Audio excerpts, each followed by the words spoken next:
You check your account balance again. You already knew the number.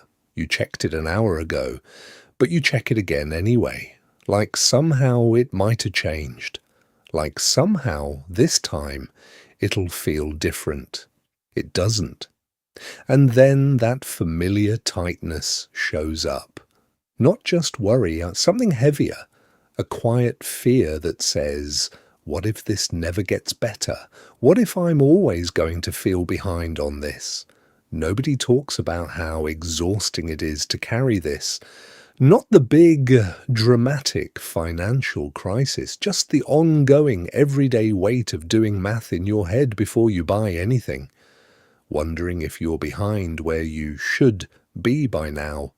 Feeling like everyone else has this figured out except you. Money isn't just numbers, it's safety. It's whether you can sleep at night, it's whether you feel like a provider, a protector, someone who's handling life, or someone who's constantly one step behind it. That's why this hits so deep. It was never just about the money. Here's something worth sitting with honestly. Worry about money doesn't actually solve anything. You already know this. You've probably spent hours lying awake, running numbers in your head, and woken up with the exact same bank balance and twice the exhaustion. Worry feels like control. It isn't. It's just fear, dressed up as responsibility, keeping you awake for no return. There's a verse that gets quoted a lot around this topic, Matthew 6:26, where Jesus points to birds. Look at the birds of the air. They don't sow or reap or store away in barns, and yet your heavenly Father feeds them. It's easy to hear that and think, sure, but birds don't have rent, and that's fair. This isn't a promise that bills disappear if you have enough faith. That's not what this teaching is about. What it's actually pointing to is this: the same God who sustains something as small and overlooked as a bird has not forgotten you, not will get around to you eventually, has not forgotten you right now in the middle of this month's numbers not adding up. There's another one. Philippians 4:19. My God will supply every need of yours according to his riches in glory. Notice it doesn't say your wants, it says needs. That distinction matters because a lot of the anxiety around money isn't actually about survival. It's about comparison again. Wanting to feel like you're not behind.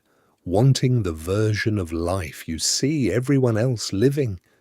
Real provision and the ache of comparison can feel identical in your chest, but they're not the same thing. One is about being sustained. The other is about being seen a certain way. Worth being honest with yourself about which one is actually driving the anxiety tonight. Now, practically, faith doesn't mean passivity. Proverbs 21:5 says, the plans of the diligent lead surely to abundance, but everyone who is hasty comes only to poverty. Trusting God with your finances was never meant to replace budgeting, planning, or making wise decisions. It's meant to steady you while you do those things, so you're making decisions from a place of calm, not panic. Panic spending, panic avoiding your bank app, panic decisions made at midnight because the fear got too loud. None of that comes from a clear mind. Peace, even a small amount of it, actually makes you better at handling money, not worse. So if tonight you're staring at a number that scares you, here's what's actually true. Underneath the fear, you are not being forgotten.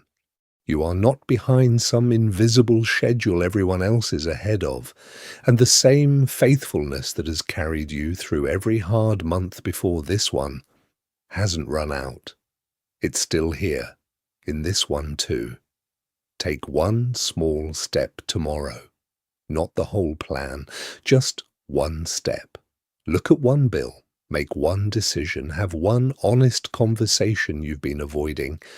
Peace doesn't usually arrive as a lump sum. It arrives one steady step at a time, the same way provision usually does too. You don't have to have it all figured out tonight. You just have to take the next right step and trust that you're not walking through this unseen.